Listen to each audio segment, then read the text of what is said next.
known for his methane flux work in biogeochemistry and as teaching several courses along those lines, introductory to biochemistry, as well as environmental conservation. And this semester teaching also sort of research methods course for honors students, senior honors students. But he's going to be talking today about some of his work that maybe people are less aware of in terms of tropical biogeochemistry and tropical plant ecology, community ecology. I just wanted to remind you or tell you that he's involved in the natural resource graduate field, obviously, the microbiology graduate field, and he's PI on the IGER training grant for biogeochemistry. So he's been very active in graduate education here related to biogeochemistry. So without further ado then, we're hearing about long-term ecology of a tropical moist forest in Panama, from disturbance to global warming. Thanks. So I told Bern that I would do this, but it would be the future of tropical forests, my view, because that's what I've done. So I wanted to give a research seminar, because I haven't given a research seminar on this topic, I realized, for the department. I've never talked about my tropical work, so Bern said it was okay, I could give a research seminar. And so even though I do a lot of ecosystem work, I actually come from a traditional plant ecology background. My mentors, this is my undergraduate advisor at Santa Barbara, my master's advisor, and Dennis Knight was my PhD advisor, and when Dennis got his PhD in 1964, he was going to become a plant ecologist. And as I'll try to convince you, there weren't many plant community ecologists in 1964. He pretty much invented the field. And his first graduate student was Jerry Lang, who undertook this work. Jerry was my postdoc advisor. You're going to see this Wyoming connection here. Wyoming boys stick together. So Jerry and I collaborated on stuff. I learned my ecosystem because Tim's was one of Dennis's grad students too, so we all kind of fit together there. And then Joe Wright is a colleague I met when I was in Panama. And Joe actually was interested in learning ecosystem stuff. He's a traditional theoretical community ecologist, and so he and I have collaborated for a long time. I'm supposed to bring ecosystem expertise to it. And a couple of his postdocs, Kyle Arms and Jim Dowling and I, are now sort of the triumvirate, have been doing a lot of these studies. So sort of the web of information of how it flows, it often flows in ways you wouldn't think, sort of non-traditional ways. So I don't want to spend too much time talking about why we study the tropics. The tropics are really a phenomenal environment to study, and just a trip down there shows you all kinds of ecological interactions you could spend your life studying. When I started, I didn't know anything. My first visit just plopped me down there, and so I went to the library in Panama and pulled up Richard's rainforest book and started reading it. I was actually reading the 1952 edition. Rainforests of tropical America are rapidly vanishing. I mean, this is insightful in the 1950s to say that. With a focus on ecology, this book discusses rainforests as complex natural systems that are continuously changing in response to climate and soil conditions, as well as shifting cultivation, logging, and other human activities. So the environment is changing, and we've realized it for a long time, and we ought to understand these forests before they disappear. The second sort of really influential book was this Geophysiology of Amazonia, which came out in 1987, which is more of the ecosystem view of tropical forests. It covers such topics as modeling tropical meteorology and climate, tropical microclimatology, connections of vegetation and climate, and the impacts of tropical deforestation on global and regional climate. So tropical forests are really, sort of in this book they call it the heart, the lifeblood of the world, and we ought to understand these systems. And I still have this book on my shelf. I pull it out every so often and look at it. I was curious. It's out of print. It's available on eBay for $300 for mint conditions. It's just like the Bible to me. I walk around with it very carefully. I hand moved it over. I didn't want it to be in a box when I moved it over and put it on my shelf. I'll never sell it, but I'm not going to say much more. That's the tropics. They are just a phenomenal environment. So I have been involved with tropical research for quite a while, and what I want to do for you is to tell you a little bit about the work I do. I will admit that of the tropical forests, I have been to one site in my life. I've literally only been to Panama. Which is amazing that I'm going to talk as if I'm an authority on the tropical forests, whereas the flora, fauna, and geology differ substantially among American, African, and Asian tropics. I can't impress upon you more than that. They really are very, very different environments in terms of their history and their ecology, and I'll try to show you some data on that we have. Although they're 70% intact, old growth is questionable. We know lots of these forests. People have lived in these forests for a long time, and they have a long-term human interaction with them. In our sites in Panama, massive, huge forests. You dig through the soil, you find pottery shrubs all the way down through the soil. People have been living here for a long, long time, and people have been clearing this forest for a long, long time. 30% regrowth from agriculture and forestry, so secondary forests are becoming the forests of the tropics. And I'll start off on that because I'm somewhat interested in these secondary forests. Around here, everything we study is secondary forests, but you do have, it's a new phenomenon for the tropics. I'm going to finish with a little comment about plantation forestry, exactly what that is. And the real question we've been searching for the whole time, the origin and maintenance of species diversity. What maintains it from both ecological and historical perspective? So that's the big question that drives all of us studying these systems. So here's the conclusions, what you should learn. This is what you'll learn if you sit and listen to me for the whole time. I'm going to talk about 3 studies. The first study, the conclusion is that secondary forests are composed mostly of rare species. Most of the species have very small population sizes. Rare means there's very few individuals there. They're really not common species. And an open community, when you see a word underlined, by the way, that's a jargon term for community ecologists, and that means something to us to be exploring it. And so I'll try to give you the importance of what that means. Open community means that the local community is composed of a larger regional community, and those species are just coming and going. The regional species are coming in. When one goes locally extinct, another one can replace it. So there's no set species composition, which is kind of unexpected for a secondary forest. The second study then is that the processes should be not soil nutri filtering, and I'll describe what that means, but it turns out that that's a very important process in determining where species grow in the tropics. And then I'll end up with some studies we're doing where we're trying to get rid of soil niche filtering by fertilization and see how that forms feedbacks to the initial questions that we've been addressing. So that's what you'll learn. They're more dynamic, open than we expected, very distinct deterministic filtering. And the last one is I have no idea what's going on. I'm trying to control that. So we're doing experiments and the outcome of the experiments. So my experience, this is Barrow, Colorado Island. This is the most studied tropical forest probably in the world. Just a phenomenal site. It's a mountaintop in the middle. I'll show you in a minute, in the middle of the Panama Canal. It's about 3 or 4 kilometers across. It's a fairly steep environment. When I started, this little teeny building right there, that was the lab. That was all that existed, and we would sit there every night, drinking beers and watching the boats go by in the canal. And over the years, I've been able to watch the research community grow around there. So when my advisor was there, they were just building when he first went down there, building the original building. So it's kind of cool to have this connection from the old to the new. I was sitting there one night, and I walked up with a bunch of postdocs, and one goes, "Lift up your feet." And I go, "Why?" There's a snake's going by, so I lift up my feet. And a coral snake goes by, and one of these little coral snakes that bite you, you die instantly. I go, "Is it poisonous?" He goes, "Yeah." I go, "If it bit me, would I die?" He goes, "Yeah." That's why I told you to lift your feet up. Oh, you always learn something in the tropics. Listen. Just a fantastic site. So this is the building of the canal. Part of this was cut, part of it was uncut.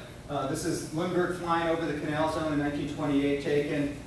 When I was on sabbatic, I was messing around in the library, and I ran into a whole folder of these photos that were taken of Lindbergh, and just spent days flipping through these things.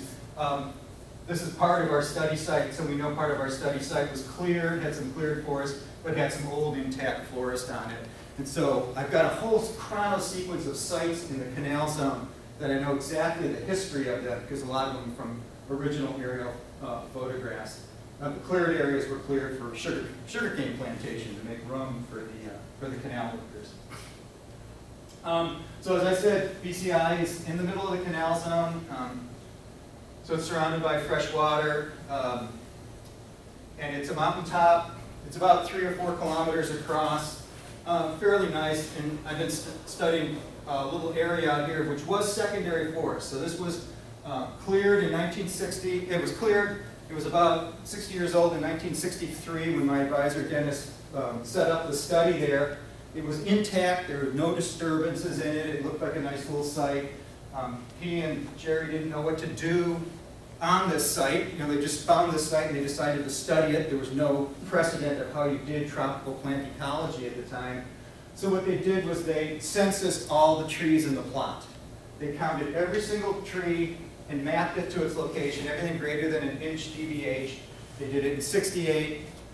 They tagged the trees, and they figured they would go back at some point and see how the trees had changed. They didn't really know what they were going to do at the time, and that was their original study.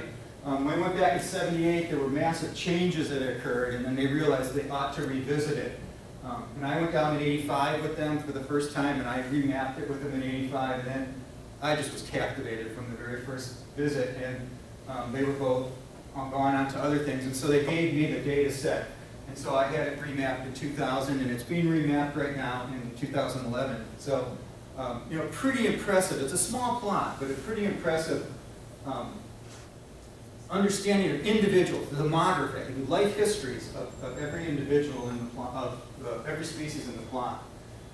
And I visited it for 15 years. I went down twice a year, and so I visited it, and I did a lot of mapping in it. So the question is, does canopy gap formation, this internal disturbance and closure, affect the commonness and rarity of species? This is a fundamental question you ask in plant ecology. What allows rare species to persist in an environment? How do they get in? How do they persist? And because they don't, you know, they're somewhat rare, there's a common area of pioneer species, something must disturb an open up area for them to come in. Somebody has to die first before they can come in. And so as trees fall down and form gaps, that's the hypothesis that we started with that would have allowed these rare species. And so these canopy gaps, this was Marianne's. Marianne should know what canopy gaps are. Most of these are really small gaps. They're only 100 square meters in area. They're mostly tree falls, they're sometimes branch falls, and they open up an area, they kill everything on the ground, and then that allows seed fall to fall into that, and that is supposed to be the regeneration area for species. And so you should find rare species associated with canopy gaps. That's from my undergraduate thesis. That's what Joe Connell was famous for. It's called the intermediate disturbance hypothesis. So I mapped all the gaps. This is 1.5 hectares. These are 5 by 5s. These are 5 by 5s. Each circle is a gap, and I don't have the key on here when these gaps form, but you can definitely see gap-prone areas and gap-resistant areas. So large areas, no gaps occurring, and this is not relatively non-gapped in the middle, and for some reason there's just trees falling down. If you see multiple circles on each other, that's a gap forming, closing up, and reforming over this 15-year period. And I think the record is there's 3 gaps. In that area, had 3 gaps forming over in a little bit 5 by 5 area, had 3 gaps forming over a 15-year period. What are the dots?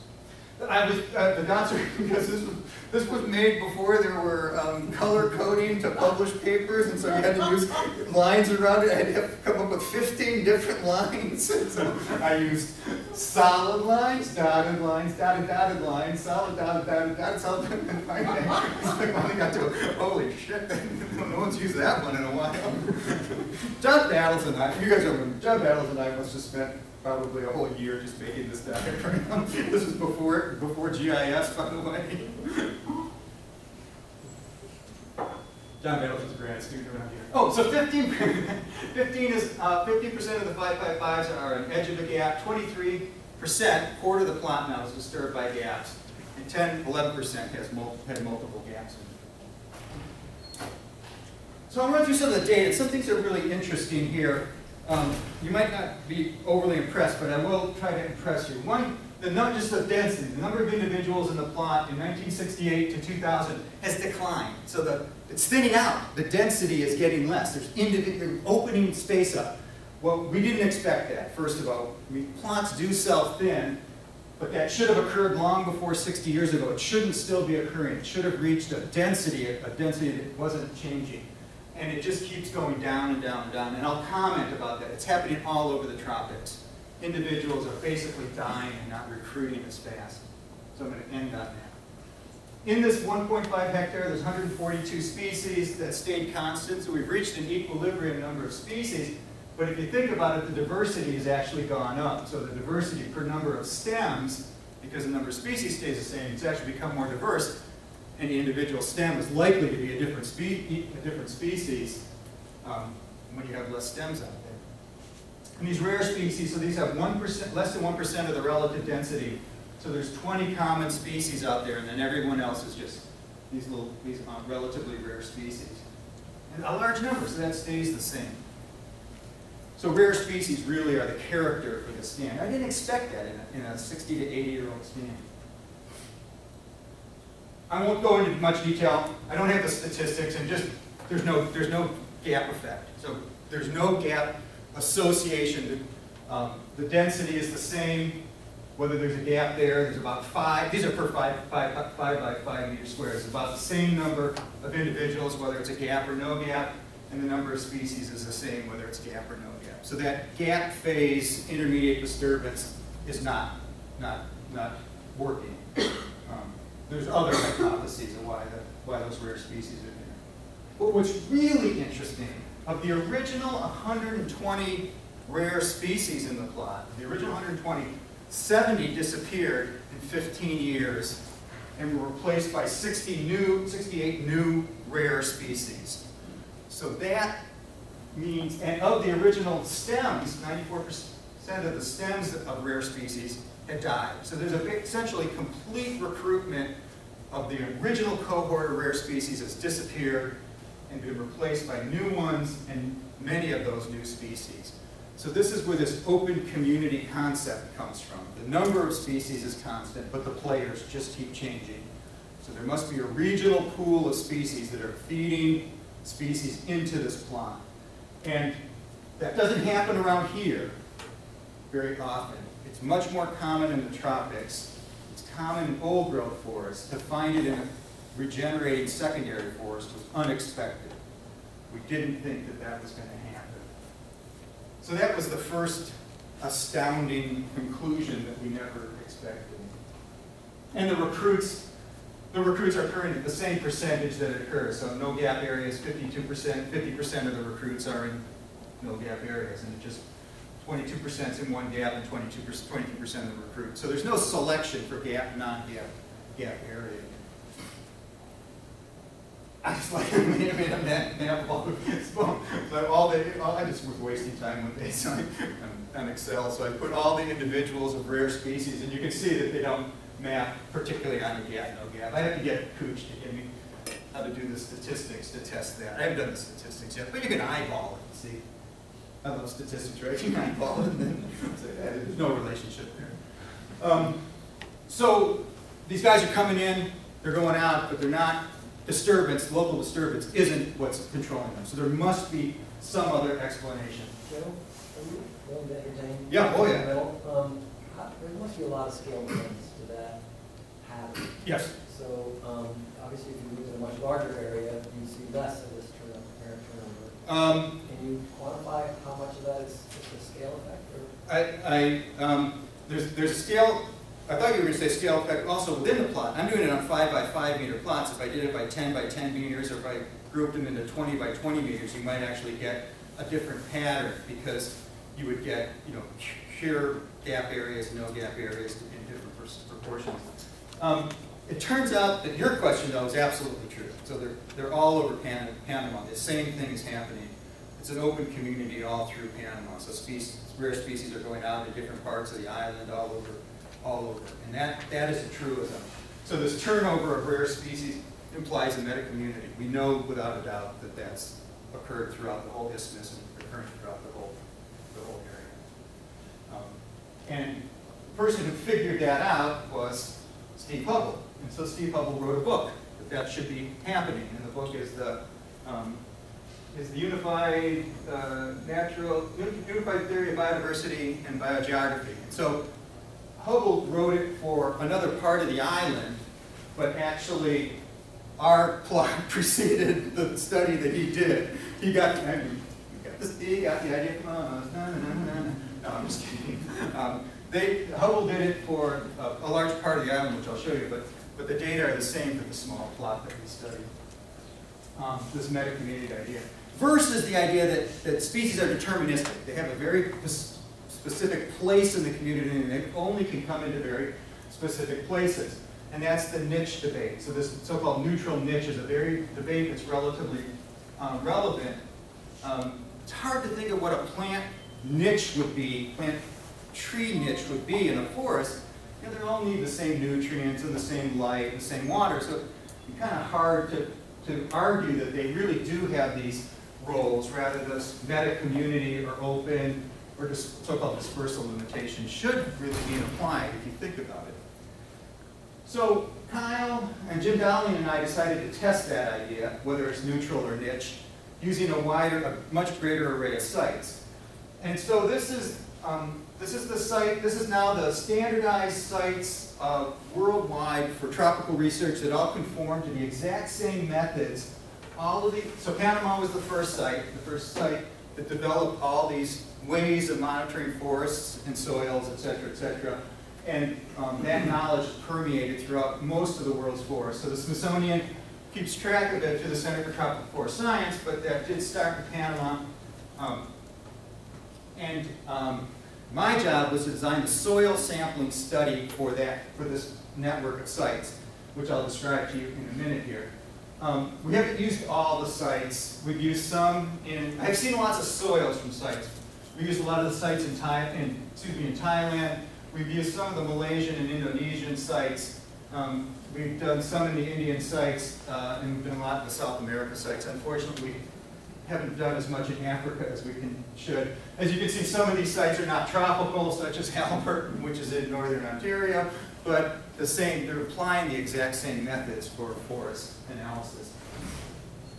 So what I wanted to do was characterize the soil niche. I had to test to say, do these plants have a specific soil site that they're found in, as opposed to just coming in neutrally and not recognizing sites.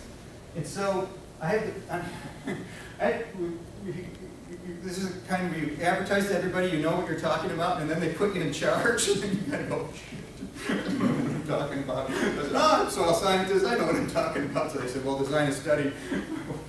So I go run into Harold, and I said, oh, Harold, what do I do? I don't know. So Harold was here sampling this way. So Harold thought this up in like 5 minutes and wrote it down and implemented it, and it worked to perfection, absolute perfection. So this is 50 hectares in area. It's 1,000 meters by 500 meters. There's 300 sampling points. We sample on the points, and then we sample certain distances away from every other point so that we can get somewhat of a picture of soil chemistry throughout the whole 50-hectare plot, using about 500 sampling points. So we have to train people all over the world to use this. We brought them in on workshops, so everybody uses the exact same design I came up with. And what you do then is you can create a map. So this is a 50-hectare map, and let's just give you an example for potassium. So potassium ranges from really low potassium concentrations to 5 times greater concentrations. And so you can see distinct places in the plot where there's high potassium for whatever reason. I know the explanation why, but I won't belabor it.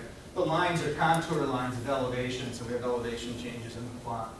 And then you can use the classical geostatistics to interpolate values where you didn't measure. You could use topography as your kriging value, and you can come up with then knowing in every place in the plot exactly what the soil nutrient concentrations should be over 3 to 5-fold range. And so we can now measure the plants, measure the soils, and we can look to see whether the soils and plants have some sort of relationship to each other. What's the top and bottom? The top are the raw data. So this is just using smoother. This is just putting the data in and then just letting your graphics program say smooth it. And then this is using the geostatistics to actually interpolate the correct values. And I just put that up to show it does a pretty damn good job. You know, we can, I didn't do the statistics on it, but it works pretty well. And we can also, plants have habitats. So plants have wet and dry soils that they would prefer. Wet soils, we have a little swampy area, say around here, very wet soils, and you would think that only certain plant species would be able to grow in those wet, swampy areas. And we have some slope sites that might be topographically different. So we can create habitats and soils and topography.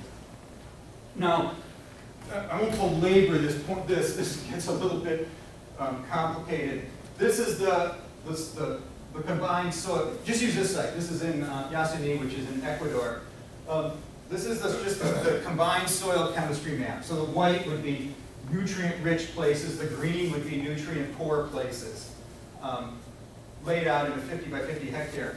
These are the plant communities in each one of those sites. The same color means they have the same relatively similar plant communities. So these are Bray-Curtis distances. So for example, you can see in this little swatch right here, these guys are all fairly similar to each other, and they seem to be associated with a certain soil type. So pretty dang cool. And you can see in this area there's a lot of diversity, so there's not so much. There's a lot of different colors here. So there's a high turnover. As you're going from plot to plot to plot, you're getting a high turnover. It seems to be associated with a nutrient-poor area or whatever.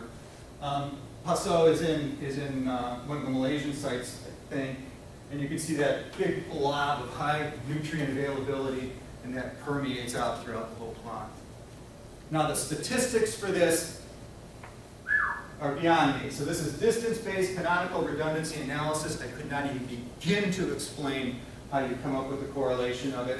All I know is the hypothesis is that in many communities with high beta diversity, so with lots of diversity, lots of turnover in species, this niche-based assembly should be very weak. There shouldn't be relationships with soil. And rather, this meta-community idea should rule. So species should just be coming in and finding these open spaces. And the sites the sites we use are these Thailand sites, Malaysia. There's a couple South American sites, and then there's two sites one's in Ecuador and one's in Colombia, and the soil nutrients. So I won't belabor that. All I'll tell you is that using this analysis, we can explain 50 to 60 to 70 to 30% of the variation in plant communities is somewhat related to the parameters that we measure. So we can explain that. Don't try to add these up because it doesn't add up. All you want to do is look at these two here. This is space means this is entirely the neutral model, so they're not recognizing anything about what habitat they're falling in or what soils. 29%, the overlap is those species that are finding very distinct soil niches. So of this variation, 50%, about half of that is niche-based. 25% of the species have very distinct soil environments that they're occurring in. 25% of them are just coming in randomly. The other 50% we can't explain. But it's pretty dang good. Niches, the worst is 3 to 1. In some places, in this Thailand site, niche is actually more important than that so-called neutral filling in. And in many places, it's 50-50. So this idea that niche-based permeates throughout the whole tropics, about half of the variation of species coming in is just sort of random, and about half of those species are actually finding. We expected this to be 0 throughout it. So that sort of answers your question. This is pretty important tropics-wide. This is a grad student at the University of Illinois. She just submitted this trying to get this in PNAS. So it's her part of the analysis she did for her graduate work. And it turns out for that soil, it really is soil, not habitat. So I won't belabor that. Soil is much more important than habitat. The reason I put that up is you can imagine the amount of people that are involved to gather these data. This is just the Panamanian crew. So this is the company of people that collected all the data for Panama. This is really kind of a neat story. One of these guys in the back there, we had hired to work at kind of, the guy was a big goof-off. He had been in, just a big goof-off. He had been in jail a bunch of times and was kind of a screw-off.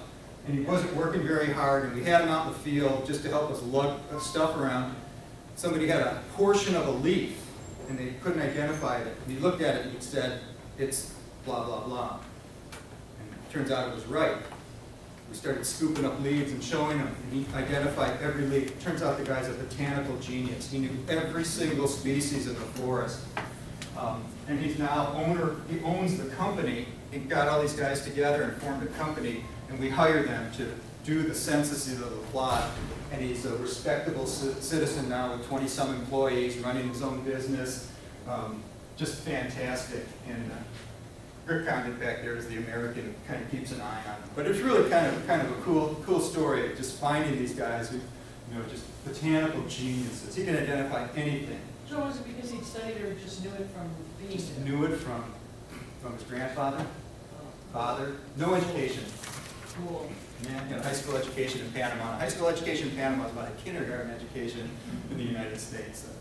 Panamanian public schools are a little, well, that's a different story. See, you started out showing that the pattern of meta-community was evident when you looked at the rare species. Yeah. Presumably less so in Yeah. common species. So, what if you do the statistics with parsing out those two? Yeah. Do you see more of a niche-dominated pattern with species? And I don't know the answer to that, and I asked Claire to do that before she submitted the paper, and she didn't do that. So that, we have gigabytes of data here. We have not done that yet. So I want to do that with the rare species, just parse out the rare species and see if they have neutral. Yep, and then the dominance would show more of the niche partitioning. But I don't know the answer to that. That's one of the things we need to do. So although neutral with this dispersal limitation or this, whatever you want to call it, structures tree communities does not explain all the diversity, and surprisingly a large portion of tropical tree species have this very distinct soil chemical niche called niche filtering. So to test this, Joe Wright and I decided that we would do a nutrient fertilization experiment. We would fertilize the forest, and we had two goals to do this. One was we wanted to see if nutrients controlled the productivity of the forest, and the second is we just wanted to get rid of niche variability. We just wanted to saturate the soils with nutrients, get rid of all the heterogeneity that would exist. And so in tropics, there's this controversy, does phosphorus, I won't go through the model, but phosphorus availability should control what's going on. Everybody knows that when you fertilize your yard, you use NPK fertilizers, use nitrogen, phosphorus, and potassium to fertilize. Your lawn, the world's authority on tropical soils, I couldn't find a better picture of it. This is another book I've read 100 times, but Gilman and Uehara on mineralogy and chemistry and physics of tropical soils argues that it should be calcium, should be the most important element. So for various reasons, calcium disappears in tropical soils, as does phosphorus disappear in tropical soils. Well, I argued for an NPK fertilization, and I really went out on a limb to convince these guys to add potassium to the forest. No one had done this before. I just had an inkling that this was going to be true. I laid in bed awake at night for probably 7 years, worried that I had just wasted a whole lot of money, but it turns out it worked. So I'll convince you it turns out potassium is the most important element that occurred. So two goals. One, look at productivity, and the other to obliterate chemical differences. So the site is 38 hectares in area. It's nitrogen, phosphorus, potassium, all combinations, NP, NK, PK, and NPK. And then we have a complete, N means complete, we're putting everything that you could possibly put down. We put, go down to Agway, and I buy the Agway complete fertilizer and ship it down to Panama, and they spread it out. 4 replicates blocked across the plot. So these are 40 by 40 meter plots. We fertilize 4 times a year, and we've been doing it for 15 years. So we put down a lot of nutrients. We're not just one shot to see what happens. We now have a company that does this. 2 guys who started their own company of fertilization techniques, and I took them down, and it's dry fertilizer, and I took them out to a plot and I put 200 pie pans, aluminum pie pans down on the ground. I showed them how to take a handful of fertilizer and throw it so that they would throw the same amount in each of the 200 pie pans, and then we weighed the pans. They had no idea what I was talking about. They had no idea, but they caught on quickly. These guys have been doing it 4 times a year for 15 years, and they send me the data. It varies like by 2% among the pie pans. You know, once you train them to throw it, they just got it. They have it down. So they fertilize these things. A lot of fertilization, but it's really a cool study. And we're doing everything. We've counted every stem in there. This is something we made up. I have been measuring root growth and root productivity. We have litter traps. We've got we do soil sampling annually on that. I'm not going to talk about all the data, but the only point I want to make, I'm going to skip this one. The most important point is in these bar graphs. And so let me just explain this to you, and then I'll give you some more data, and I'll kind of get close to my summary here. Just look at this. This is the control plot. This is the relative growth rate. So this is how fast the trees are growing, and they're growing. The first bar is when we started the study in '97, between 2000, they were growing at a pretty good clip. And then we noticed that after 2000, they began to grow at a much slower rate. So this is the annual growth rate. You can see that it's dropped significantly over this 15-year period. They're growing slower. If you had nitrogen, they're still growing slower. Potassium, they're growing slower. Not as much of a drop with NPK. With NPK, that growth rate decline is not as pronounced. In other words, they're still growing as fast as they were across that interval if you give them complete nutrient. These are the biggest trees out there. With P, they increase. And with P, they actually increase. So with phosphorus, they're growing slow to begin with. They were growing slow to begin with, but they started to pick up their speed with phosphorus. But we only noticed that after 5 years of fertilization. And so if you kind of combine the data in different ways, my colleague Joe Wright is a statistician, so he's done this various ways. But again, you can see in the control, they're growing slower, but that slow growth is mitigated much by adding nitrogen and potassium. And it's clearly mitigated if you add phosphorus. So phosphorus is speeding up the tree growth rate, as is this combined nitrogen and potassium treatment. And it's really pronounced for the small trees. So these are the smallest trees, so that big growth decline, but much less with the N and K. And if you come over here to this intermediate-sized tree, you can see that big growth decline, but mitigated by nitrogen and potassium. So you never would have guessed this a priori. We had no idea. I absolutely lucked out on this. And the explanation is that if you add potassium, this is root density.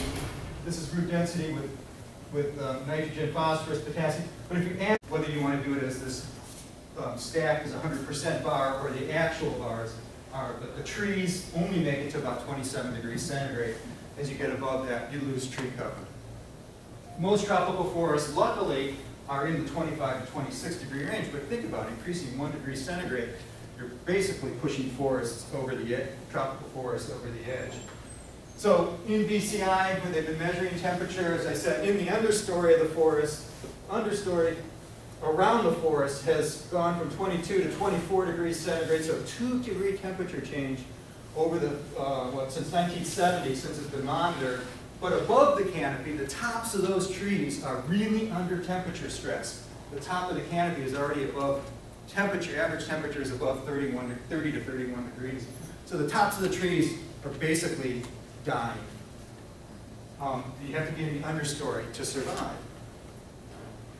You don't think of temperature stress being important in a warm environment and just increasing temperature slightly, how detrimental it could be. So this is the slowing down in growth rates that we've been measuring, and this has been measured very, very carefully. This is data from a different plot, not our study, because our study plot, the fertilization plot, only started in '97. This is the original 50-hectare plot of BCI. Very clear that growth rates are going down. These are the smallest trees, the mid-sized trees, and then the biggest trees. So even the biggest trees are going slower, but in the understory, these small trees are really undergoing temperature stress and seem to be slowing down.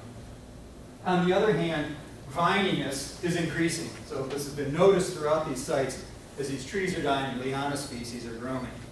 And these guys are reproducing like crazy. I don't have the, it's almost like they're saying, we're done. They're putting out this big pulse of reproduction and just going for it and saying, we're done, we're giving it up. And it's becoming this very tangly, viney mess. And so broadleaf closed canopy forests exist only where the temperature is less than 28. We're going to exceed that fairly soon. Global warming has already increased the tropical mean annual temperature by almost 0.5 degree centigrade. And these forests are changing. And so the moral of all of this, you know, what can I conclude? How do I put together is, you know, I landed in just a really interesting time. I just got plopped down into these forests as we were going from these secondary forests and trying to understand it to watching global climate change begin to take over and start affecting the growth of the forest. And just by fortuitous, we were poised to do these studies. A lot of these things we just think up on the fly. I mean, we didn't realize this growth until this slowdown of growth until a couple of years ago.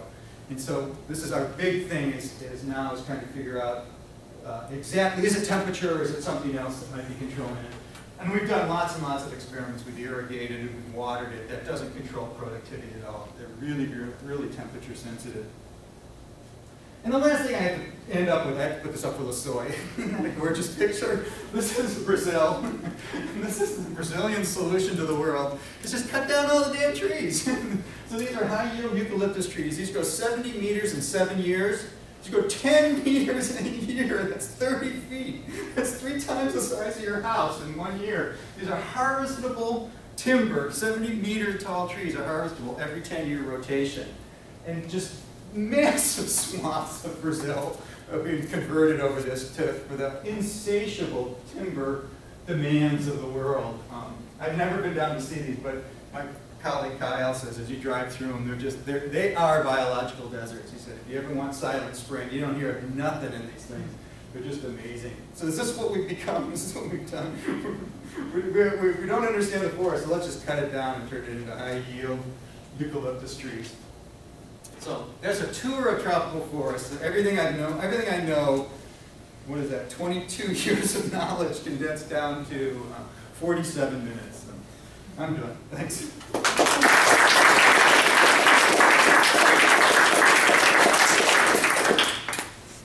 Hey, Ben. You're calling it temperature stress, but isn't it the effect of temperature on evapotranspiration? Because really, like most of these species their break point where the temperature effect on photosynthesis no longer compensates for the elevated effect on respiration is like 35. Yeah, right. So it's really moisture. Yeah, it's just moisture. It's just they can't get it up, you know, because it gets the vapor demand so high, it just gets the water up fast. That's the problem. And so guys have climbed up there and the tops of the trees are just baked, you know. So you're probably already up at 32 degrees at the top of the canopy. So those top leaves that are transpiring are just goofed up. So, you said this, but I didn't catch it. So why is it the small plants that are sharing this relationship? I would have thought that the trees with the canopy would be. We didn't figure that out until like 3 years ago. I don't have a good explanation for that. So those are those saplings or the understory trees that are just growing slower. I mean, I can speculate, but we just. These are the secondary forests or the old forests? No, that's the old growth. That's in the old. That's from the old growth plots. So those are. They're really understory. Yeah, they're true understory plants. Yeah, that's not. I mean, it's doing it in my plot. In my secondary plot, they're growing slower, and I didn't put those up. That's from the 50-hectare plot. The 50-hectare plot is mostly old growth. There is some secondary forest in it, but the saplings and the understory are doing really poorly. And I don't know the answer to that. I mean, I can speculate, but. When was the last you tried water supplement? We did a huge water supplement experiment. We irrigated it because the canal is fresh water, and so we have an unlimited supply of water.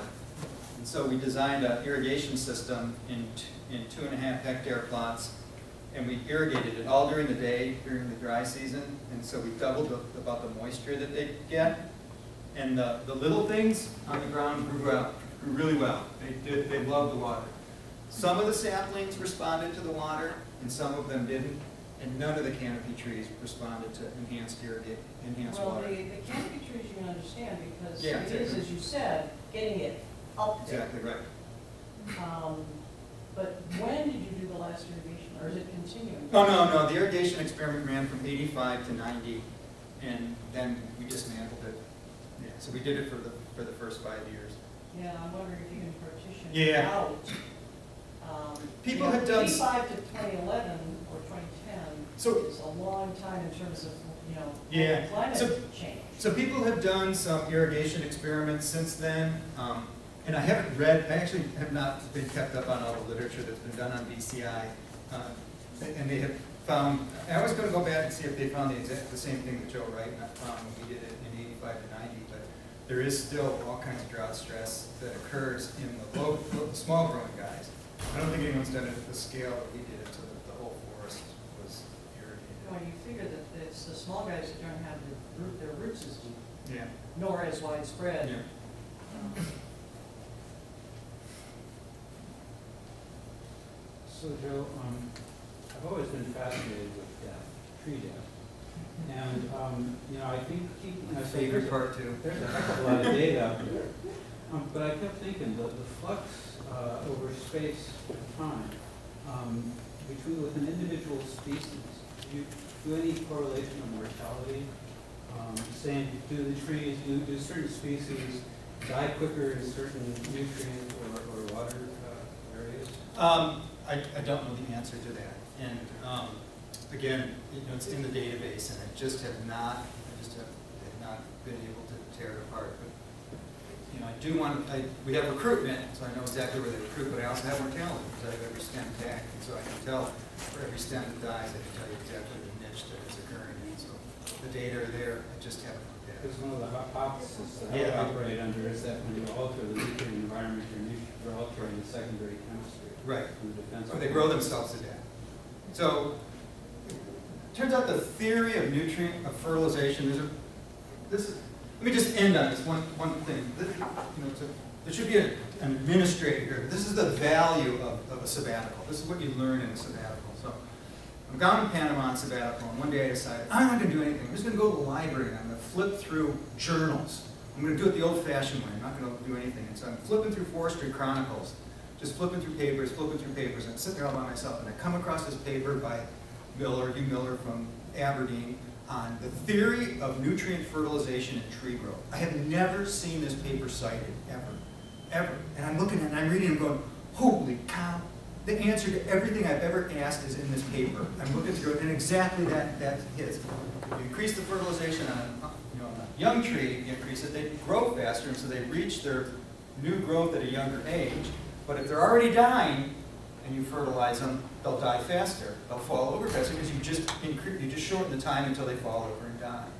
And I've never seen that theory laid out. And I'm reading this paper. This paper has been cited 8 times by me. I'm the only one who's ever cited this paper. Everyone ever asked me, I tell you, you've got to read this paper by Miller. It's the coolest paper. Date? Hugh Miller, H.G. Miller he was at Aberdeen. He was an old forester at Aberdeen. He was one of the first guys talking about plantation forestry and trying to Well, they increase. used to have fabulous soil growth. Yeah, exactly right. This is from the 1960s, 70s, and 80s. And I never would have found this paper in databases, but exactly your question, it's just what it is. They just increase the nutrient fertilization and they just die at an earlier age. And they just fall over. And I'm sure that's right. I haven't had the energy to tear through the database and start figuring it out. But I know that's what's happening. And you're opening up space then. I'm interested in the species turnover in terms of identity. So in order to get some of those summary graphs, you must have done similarity indices. So how much data do you have on the entire species pool for the island? That's known without a doubt. Okay. So when the first guys down there, the first people to study it were animal ecologists, and they naturally asked, what are the animals eating? And so they brought down a taxonomist from the Smithsonian Institution, and he did the flora of Panama, flora of BCI and the flora of Panama. That book has never been found to have a mistake in it. It's one of the most phenomenal books. And so the whole regional flora is known. Now, the population structure of those trees are not known. We Right. don't know whether they're common or But rare. you know what the species pool But the is. species pool for all of Panama is So is the known. pool larger for Panama as a whole than it is for Barrow, Colorado? Oh, yeah, yeah, by Right, far. okay.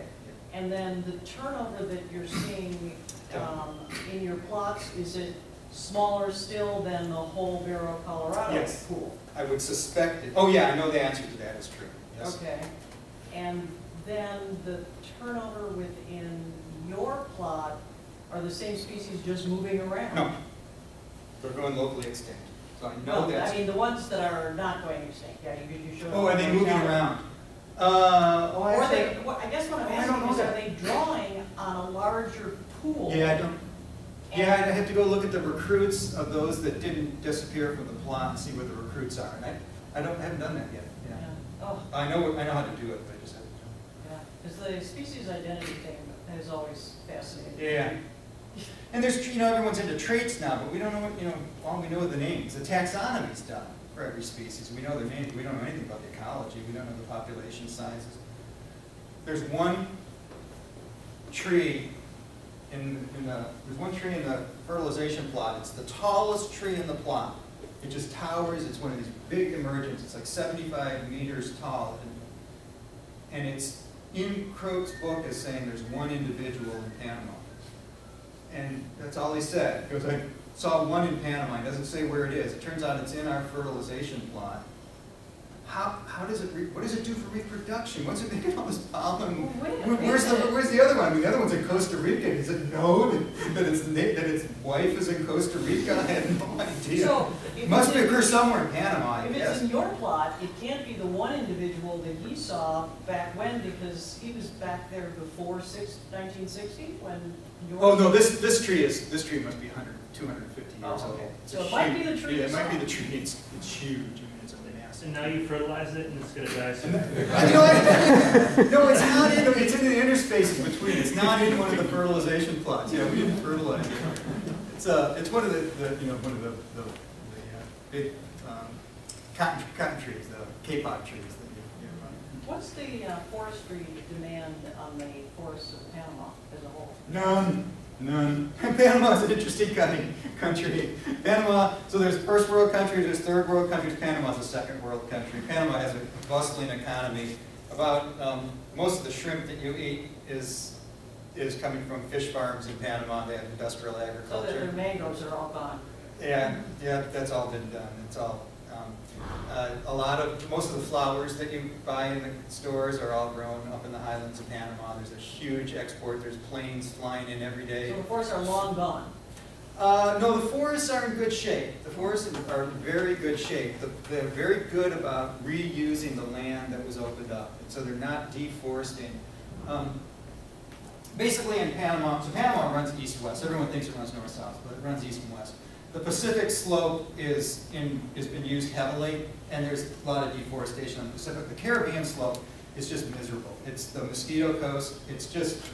It literally is just impenetrable. It's native people. There's no tourist industry anywhere on the East Coast. It's rugged. You would think that it was, there's no services anywhere. There's no stores or anything on it. It's almost entirely intact. So half of Panama supports all the industries, and the other half is all native, still native people, just using dugout canoes, stuff to get around. It's really interesting country. Yeah. That's all I know.